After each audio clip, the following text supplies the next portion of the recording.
Okay, so I want to take just a minute and talk about consecration, what that means, and how it can be applied to our lives in a time when the Lord is preparing for something new or different or something that's just good for you.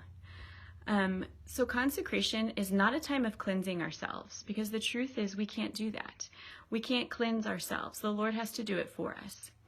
So I love the picture that's given of what the Jews do before Passover.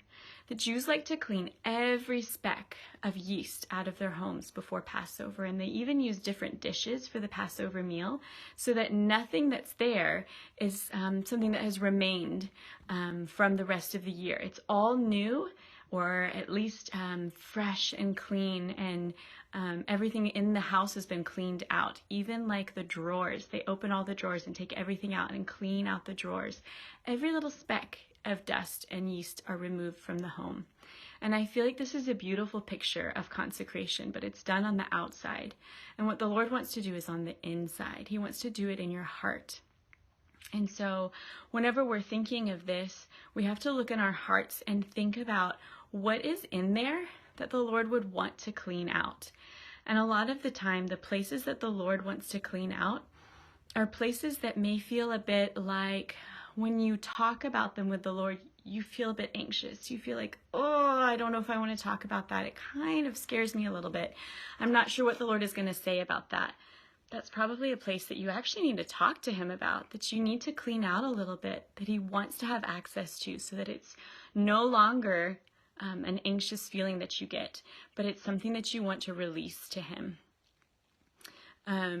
Places where maybe you've had upsets with someone else, that may be a key, that you have a spot in your heart that the Lord wants to get access to.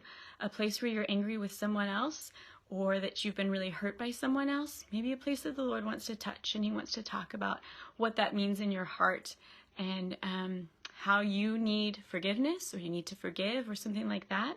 But he wants to help you with that. He doesn't want you to walk through it alone. He wants to help you do that.